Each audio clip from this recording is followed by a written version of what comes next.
한번 따라서 하겠습니다. 믿음은 반드시 행함으로. 믿음과 행함은 이게 떼어놓을 수 없는 겁니다. 믿음과 행함은요, 동전 양면입니다. 믿음이 있으면 그 믿음은 곧 행함으로 반드시 드러나야 됩니다. 사람이 바뀌어진다라는 말씀입니다. 예수님을 믿었음에도 불구하고 사람의 삶이 안 바뀌어진다, 생각도 안 바뀌어진다, 그건 예수님을 안 믿는 것이나 마찬가지죠. 우리 안에 예수님 믿으면 우리 안에 누가 들어오십니까? 놀랍게도 하나님께서 내 속에 들어오시죠.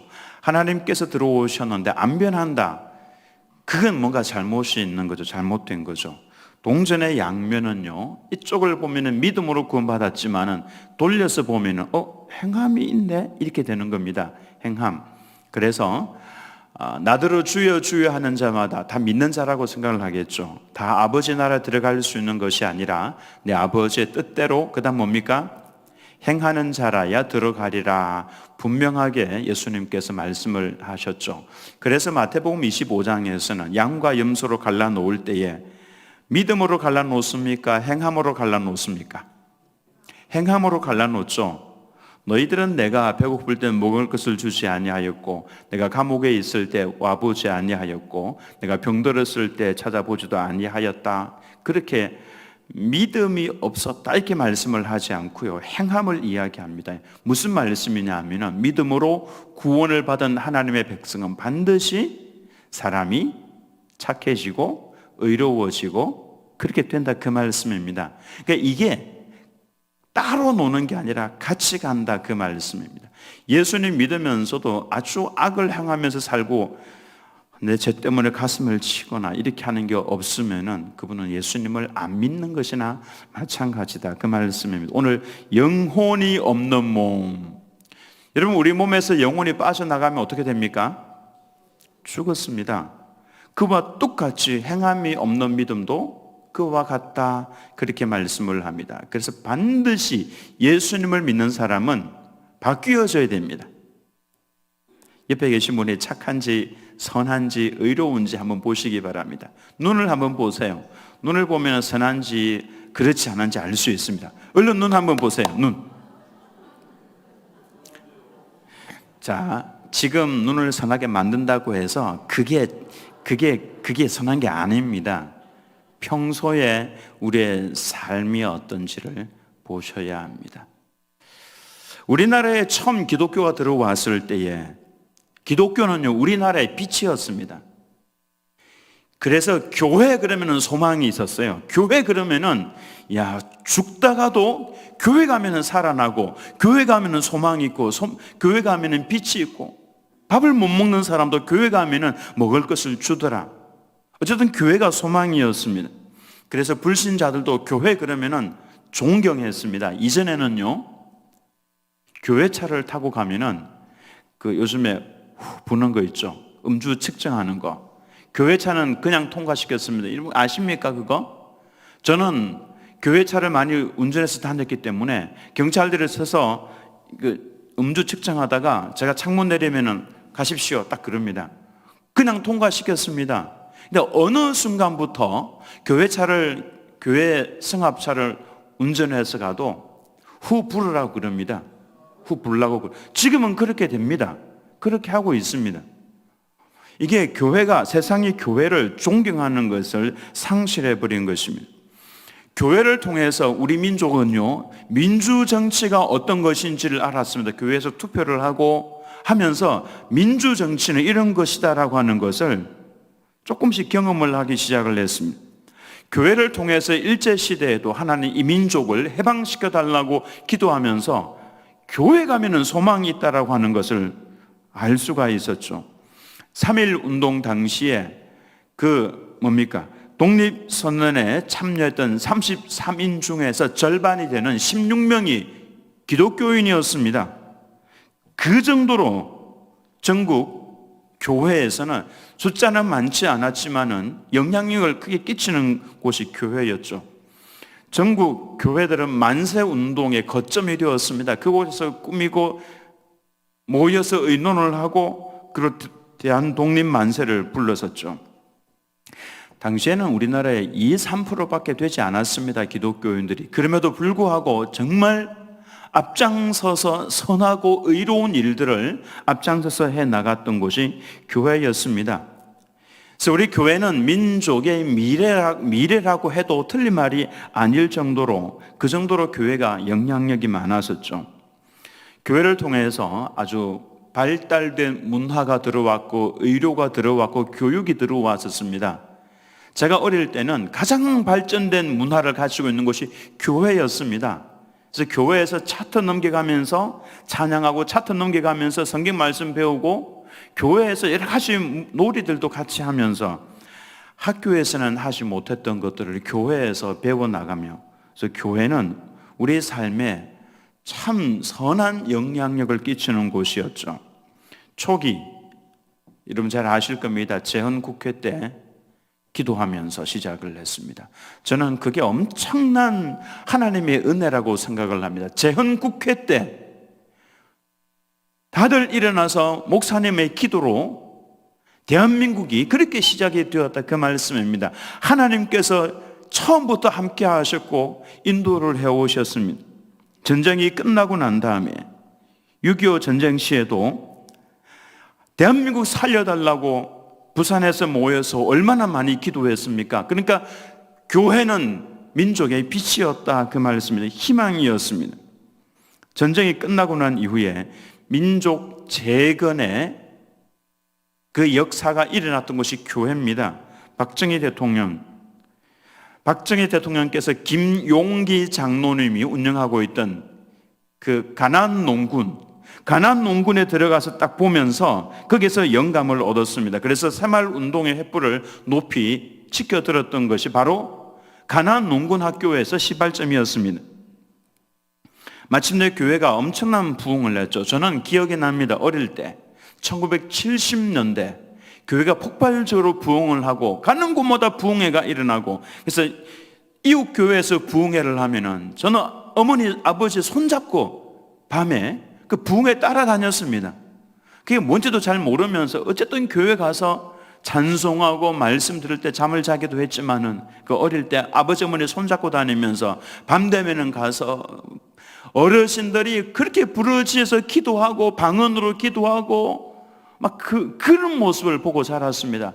그때는 교회 십자가만 꽂아 놓으면 막 성도들이 몰려들기 시작하는 때가 바로 그때였습니다.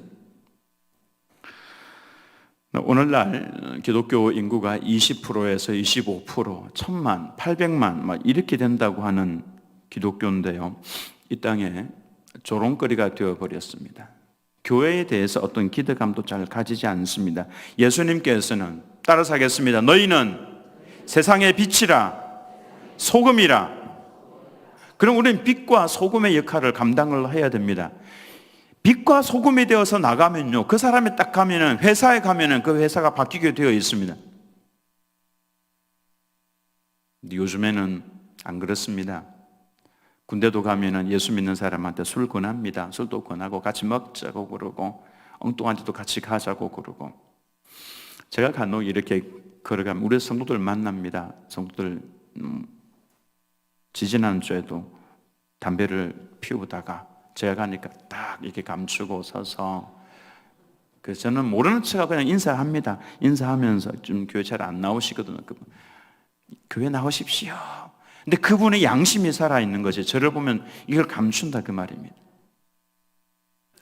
적어도 예수님을 믿는 사람들이 가면은 술을 마시다가도 이게 이렇게 해서는 안 되는 거구나, 이거를 생각을 해야 된다, 그 말씀입니다. 이제는 세상이 교회를 염려하는 지경에 도달을 했습니다. 근데 왜 이렇게 되었습니까? 수많은 원인들이 있지만은 정말 진지하게 예수님을 믿는 사람들의 숫자가 점점 줄어들어가고 있기 때문에 그렇습니다. 명목상의 기독교인이 너무 많아졌기 때문에 그런 것이죠. 요한계시록 3장 1절 말씀에 보면은 4대 교회, 그 4대 교회, 그러면 사자가 죽을 사자는 아닌데 4대 그러면 좀 기분이 안 좋죠, 그죠? 4대, 뭘 4대라고 하는지 모르겠지만 4대 교회 성도들에 대해서 예수님께서 내리신 평가가 무엇입니까? 너는 살았다는 이름은 가지고 있지만 딱 이름뿐이다, 딱 그 말씀을 하시죠.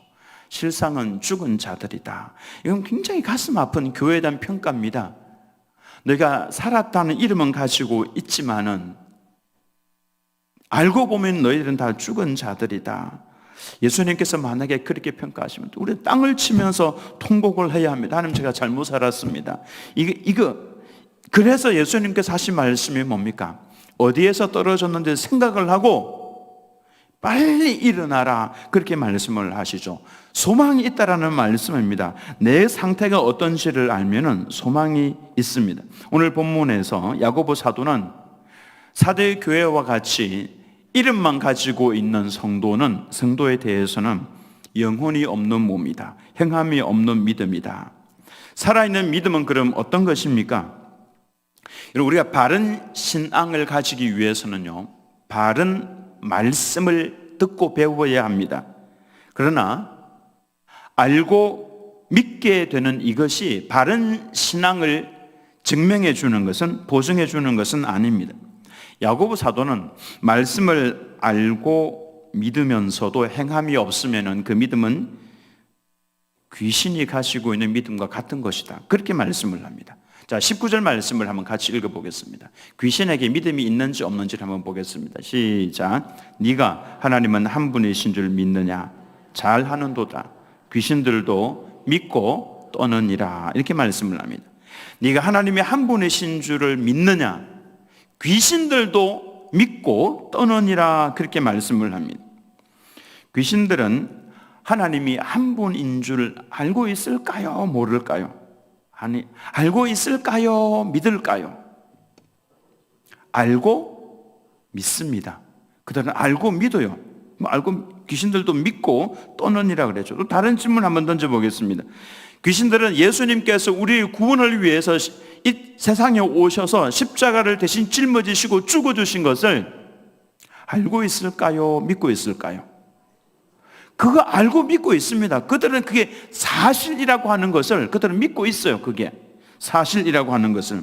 또 예수님께서는 자기들을, 그 귀신들을 멸할 수 있는 능력을 가지고 계신다는 것을 그들은 알고 있을까요? 믿고 있을까요? 그 알고 믿습니다.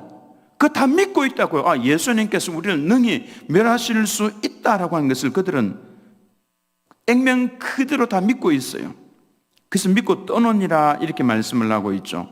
그런 의미에서 귀신들은 하나님에 대한 많은 부분을 정확하게 알고 그걸 사실로 믿고 있습니다. 귀신들은 귀신같이 압니다. 그러나 귀신들은 알고 믿으면서도 예수님 말씀 한 말씀이면 우리는 다 죽을 수 있어, 이걸 그들은 믿고 있어요. 알고 믿으면서도 하나님을 경배하지는 못합니다. 그 말씀에 순종하지도 헌신하지도 못합니다. 다만 알고 믿을 뿐입니다. 그러므로 알고만 있는 신앙, 안다는 차원에서의 믿음에만 머무르고 있으면은 귀신이 가지고 있는 믿음이나 똑같다라는 겁니다. 우리는 이제 시간이 지나면은 교회에 다니면서 일정한 어느 정도 시간이 지나고 나면은 말씀에 대한 지식이 점점 쌓이게 됩니다. 이 지식은 정말 중요한 것입니다. 그래서 우리는 자꾸 배워야 하죠. 나 안다고 해서 내 신앙 인격이 성숙하는 것은 아닙니다. 즉 세월이 지나간다고 해서 내 신앙이 성숙하는 것은 아니다라고 하는 것입니다. 알고 믿고 있는 그것을 내 삶으로 녹여내지 않으면, 행함으로 옮기지 않으면 그 믿음은 내가 배웠어, 학교에 대해서 배웠어, 신학도 했어, 내가 믿고 있어 그거. 근데 그걸 내 삶 속에서 순종을 하지 않으면 그건 죽은 믿음이다. 귀신도 그와 같은 믿음은 가지고 있다, 이렇게 말씀을 하는 겁니다. 그래서 주여 주여 하는 자마다 다 천국에 들어가는 것이 아니라 아버지의 뜻대로 행하는 자라야, 순종하는 자라야, 내 삶에 녹여내는 자라야 그가 천국에 들어간다, 그렇게 말씀을 하고 있는 것입니다. 그래서 하나님께서 우리를 시험하십니다. 즉 테스트하십니다. 템테이션이 아니고요, 유혹이 아니라 테스트. 산 믿음은 행함이 있어야만 그래야 가능하다. 이 일을 위해서 하나님께서 허락을 하시는 것이 테스트라고 하는 것입니다. 여러분 시험을 학생 때 아마 쳐보셨으니까 알 겁니다. 시험이 즐겁습니까? 안 즐겁습니까? 안 즐겁죠. 제가 답을 해드리겠습니다. 그러나 필요합니까? 안 필요합니까? 필요합니다. 왜 필요하냐면은 시험을 통해서 내가 성적이 올라가고 시험을 통해서 내가 만들어져 가니까 그런 겁니다. 즉 하나님께서 주시는 이 시험을 통해서 나의 이 지식적으로 알고 있는 믿음이 산 믿음으로 변화가 되기 때문에 이 테스트가 꼭 필요하다라고 하는 것입니다. 그래서 하나님께서는 하나님의 자녀들에게 시험을 허용을 하십니다. 오늘 그 샘플로 하나님께서는 아브라함의 경우를 제시를 하고 있는데 21절에서 24절 말씀이 바로 그것이죠. 아브라함에게 하나님께서 후손을 약속을 하셨습니다. 그러나 100살이 거의 다 될 때까지 자녀가 없었습니다. 어느 날 밤에 하나님께서 아브라함을 불러내셨죠. 텐트 바깥으로 나와라. 아브라함은 텐트에 살았습니다. 건물이 아니라 양을 치는 텐트에 있는데 하나님 아브라함아 나와라 부르셔서 나가니까 하늘의 뭇별들을 한번 세어보라. 셀 수 있겠느냐? 못 세겠습니다. 너의 후손이 이와 같이 많도록 내가 해주겠다. 그때 아브라함은 이것을 믿었습니다. 아브라함의 이 믿음을 보시고 하나님께서는 의롭다라고 칭해 주셨죠. 그리고 하나님께서는 때가 되어서 아브라함을 시험하셨습니다. 믿음을 시험하신 거죠. 아들 이삭을 하나님에게 내게 바쳐라, 번제로 바쳐라 시험하셨습니다. 아브라함은 순종했습니다. 그 시험을 통과함으로 아브라함의 믿음은 온전하게 되었다 그렇게 말씀을 합니다. 22절 말씀에 같이 읽겠습니다. 시작. 네가 보거니와 믿음이 그의 행함과 함께 일하고 행함으로 믿음이 온전하게 되었느니라. 따라서 합니다. 행함으로 믿음이 온전하게 되었느니라. 이 믿음이 산 믿음이 되고 능력이 있는 믿음이 되기 위해서는 행함이 반드시 필요하다. 행함으로 우리의 믿음이 온전하게 된다, 성숙하게 된다 이렇게 표현을 하고 있습니다. 나는 믿어. 여기에만 머물러 있으면 안 되고 그 믿음이 행함으로 인해서 자라나게 된다, 성숙하게 된다, 온전하게 된다 그렇게 말씀을 하죠. 행함을 통해서 내가 가지고 있는 이 믿음을 증명을 하지 않으면 그냥 그 믿음은 지식적인 믿음입니다. 귀신도 가지고 있는 믿음이죠. 귀신은 우리보다 어쩌면 더 정확하게 알 수도 있습니다. 직접 그들의 눈으로 하나님을 배웠고 했었으니까.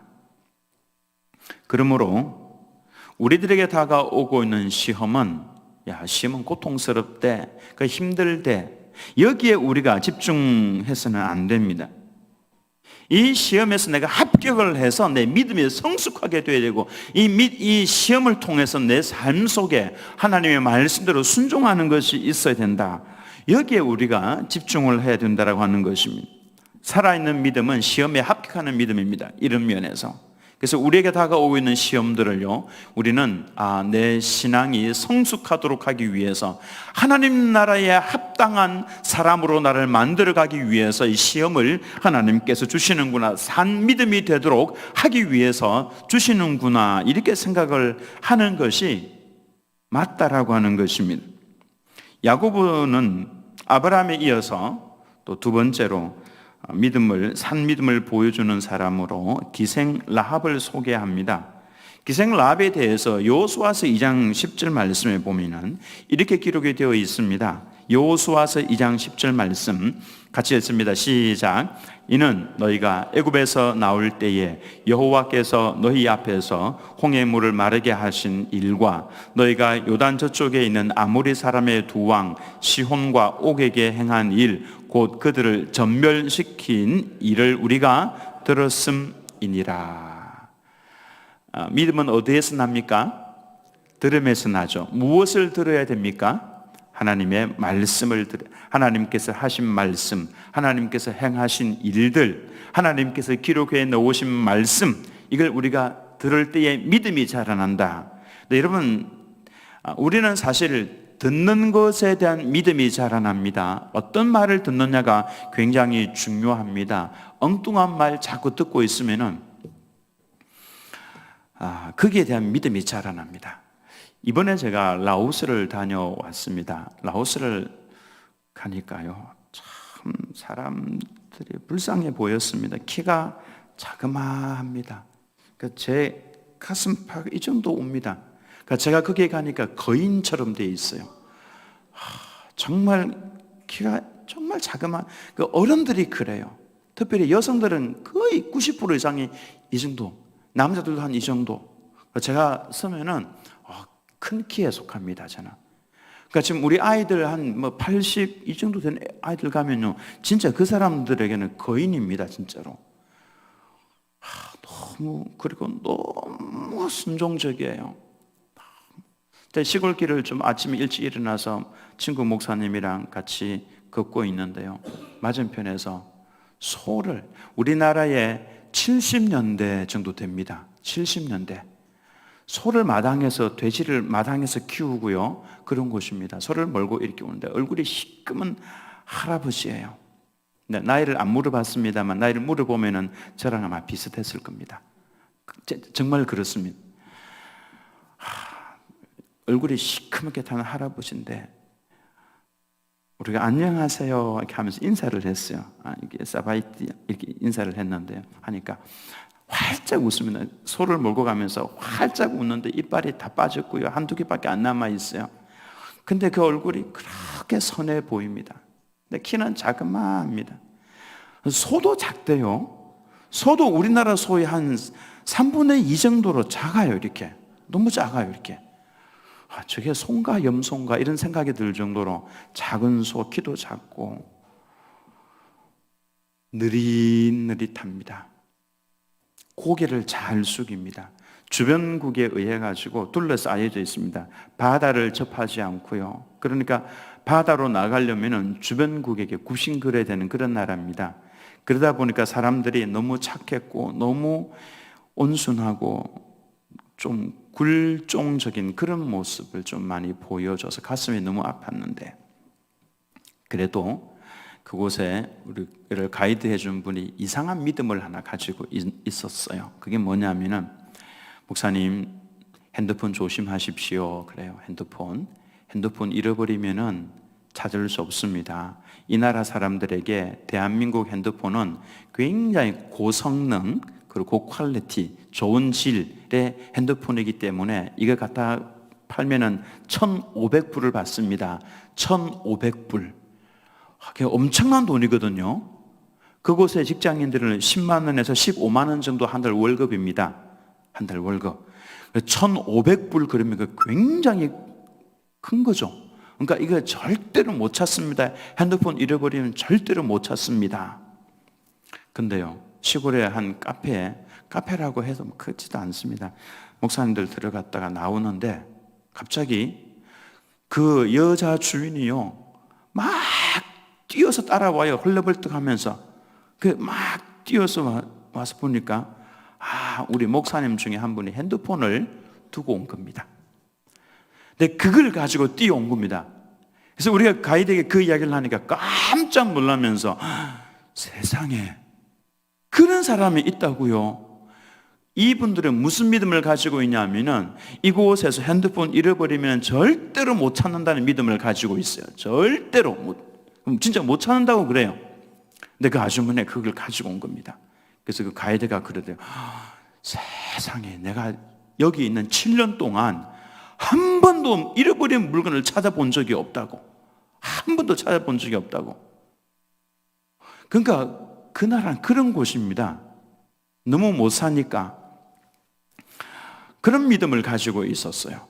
잃어버리면 못 찾는다. 근데 그 중에도 잃어버렸는데 찾아주는 사람이 있었어요, 그곳에.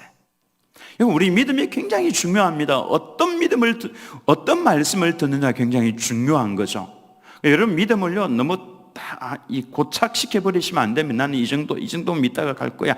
그거 아닙니다. 우리는 이 정도 믿다가 갈 것이 아니라 우리는 어디에까지 자라나야 되냐면은, 따라서 예수님에게까지. 예수님에게까지 자라나야 될 사람들이 바로 우리들이라고 하는 겁니다. 우리는 보통 사람이 아닙니다. 지금은 좀 이래도 좀 지나고 나면은 난 이만큼 성장해 있을 거야, 이런 믿음을 가지고 계셔야 합니다. 이 믿음은요, 말씀을 들으면서 나는 것인데, 하나님의 말씀에는 예수님에게까지 너희가 자라날 수 있다 말씀을 하셨으니까 우리는 거기까지 자라가야 됩니다. 그래서 우리 권사님들을 마지막에 보면은, 야, 진짜 예수님을 닮았구나. 자, 이 하나님에 관한 말씀을 라합이 들었습니다. 들으니까, 듣고 난 다음에 뭐가 생겼냐 하면은 히브리서 11장 31절 말씀 같이 읽습니다. 시작. 믿음으로 기생 라합은 정탐꾼을 평안히 영접하였으므로 순종하지 아니한 자와 함께 멸망하지 아니하였도다. 여기 보면 믿음으로 기생 라합이 믿음을 가지고 있었다, 그렇게 말씀을 합니다. 즉 기생 라합은 듣고 믿었습니다. 하나님의 말씀을 듣고 믿었죠.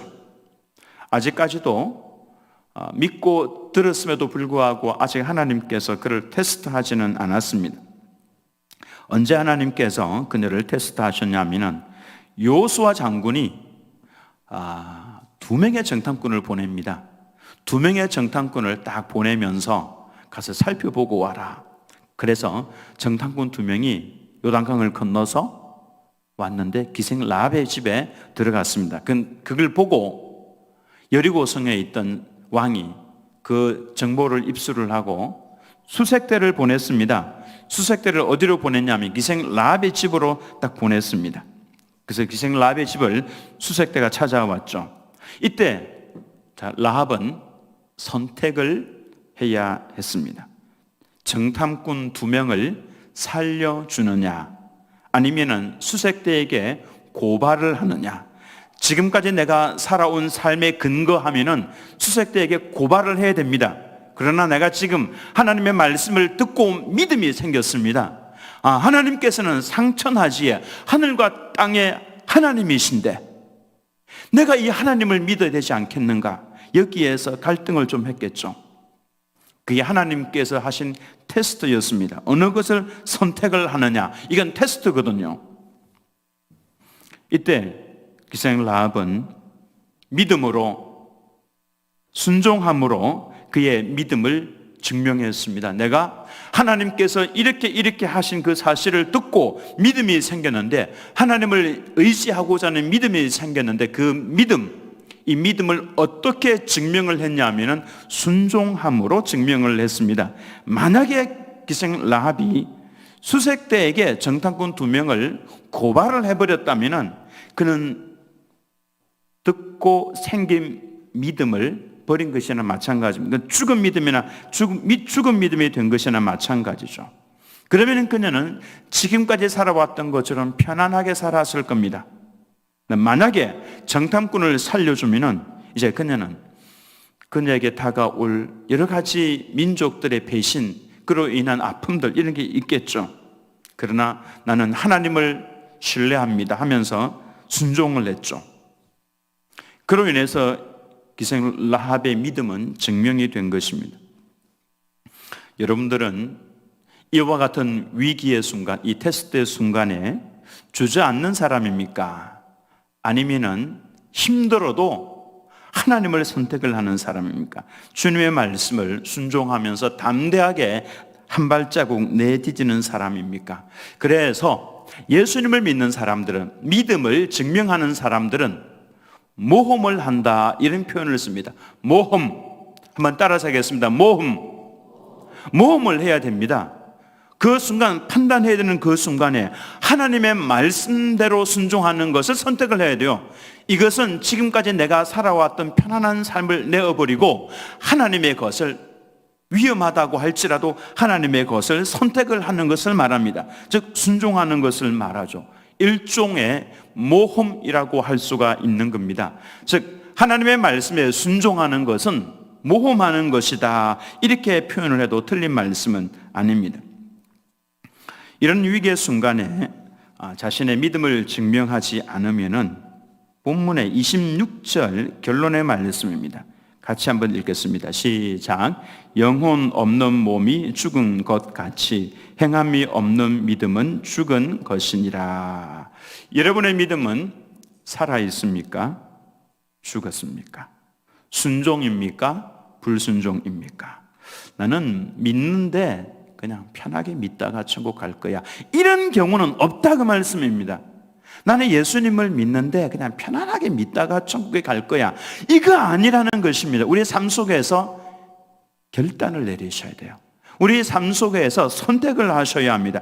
하나님을 선택을 하시는 이 결정, 이것이 내 믿음을 증명해 주는 것이다, 그렇게 말씀을 들을 수가 있습니다. 살아있는 믿음의 소유자가 되시기 위해서 하나님의 말씀을 내 삶 속에서 실천해 나가기 위해서 늘 기도하시기 바랍니다. 주여, 제가 주님의 말씀대로 순종하고 싶습니다. 도와주십시오. 성령께서 도와주실 겁니다. 그래서 10번 실수하다가 8번 실수하는 것으로, 5번 실수하는 것으로, 3번 실수하는 것으로 줄여나가십시오. 그럼 하나님 말씀에 순종하는 것이 점점 늘어나는, 그는 산 믿음을 가지고 있는 성도라고 할 수가 있습니다. 이제 우리의 또 하루 일주일의 삶이 시작이 됩니다. 우리 모두는 내 삶 속에서, 특별히 가정에서, 내 삶의 현장에서 하나님의 말씀대로 순종하면서 살아야 합니다.